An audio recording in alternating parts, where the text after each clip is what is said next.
Assalamualaikum warahmatullahi wabarakatuh.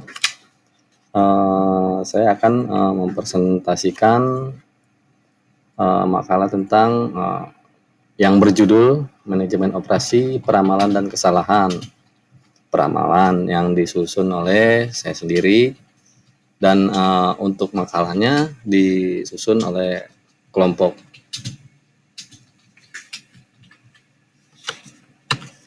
Di sini ada latar belakang, dan latar belakang peramalan itu proses untuk memperkirakan beberapa kebutuhan di masa yang akan datang, yang meliputi kebutuhan dalam ukuran kuantitas, kualitas, waktu, dan lokasi yang dibutuhkan dalam rangka memenuhi permintaan barang ataupun jasa.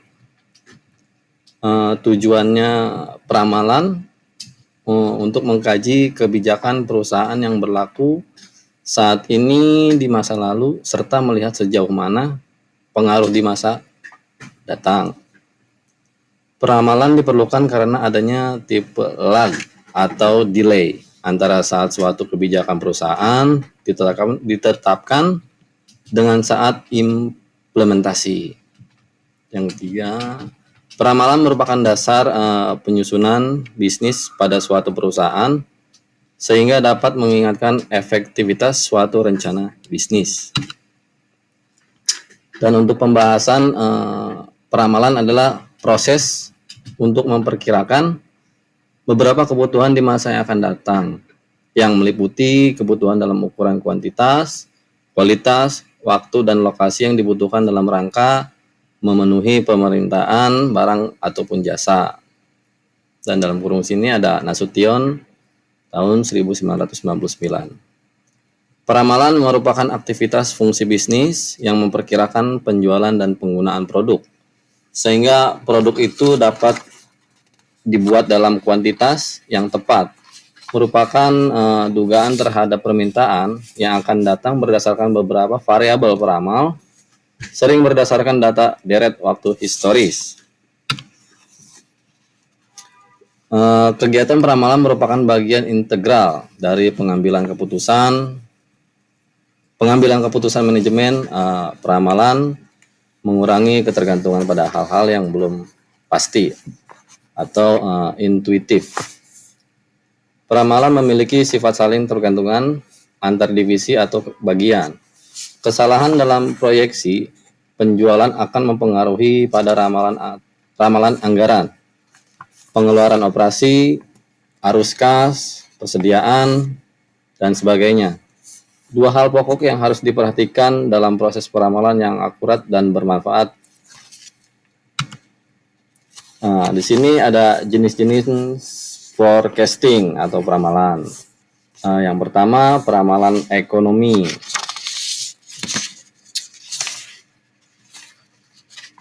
Peramalan ekonomi atau forecasting ekonomik. Yang kedua, peramalan teknologi, technological forecasting. Yang ketiga, peramalan permintaan demand forecasting. Di sini ada beberapa metode peramalan.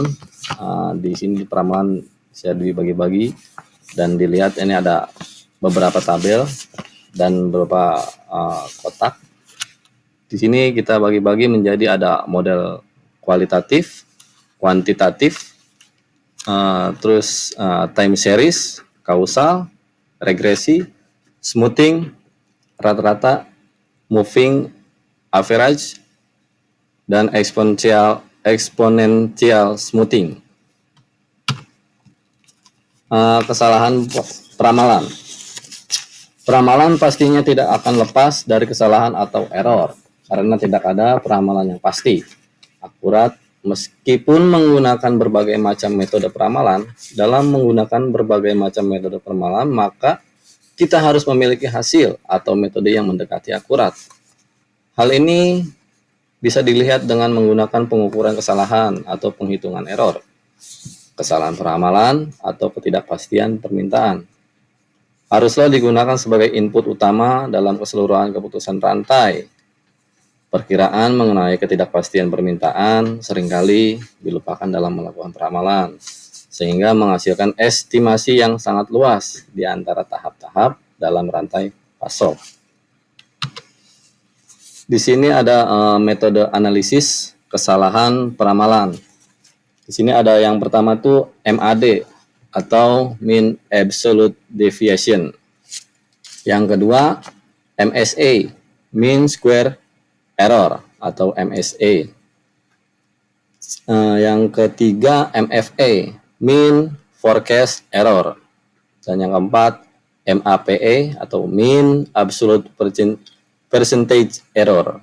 Yang kelima CFA, cumulative forecast error. Dan kesimpulan atas dari presentasi ini yang berjudul peramalan dan kesalahan peramalan, berdasarkan data yang sudah dipaparkan di atas, maka dapat disimpulkan sebagai berikut. Yang pertama, peramalan adalah proses untuk memperkirakan beberapa kebutuhan di masa yang akan datang. Peramalan bersifat tidak pasti atau uncertain.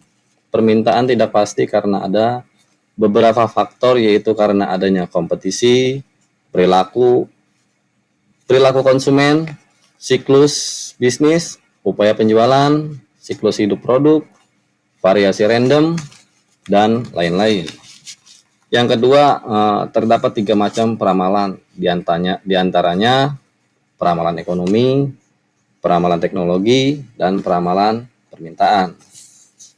Dan yang ketiga, metode peramalan dibagi menjadi 2 macam, yaitu model kualitatif dan model kuantitatif. Yang keempat, terdapat beberapa rumus yang dapat digunakan dalam penempatan standar perbedaan menurut Hartini tahun 2011. Antara lain, mean absolute deviation atau MAD, mean forecast error atau MFA, mean square error atau MSA, mean absolute percentage error atau MAPE, dan cumulative forecast error atau CFA.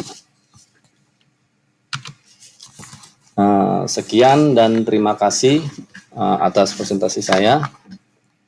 Assalamualaikum warahmatullahi wabarakatuh.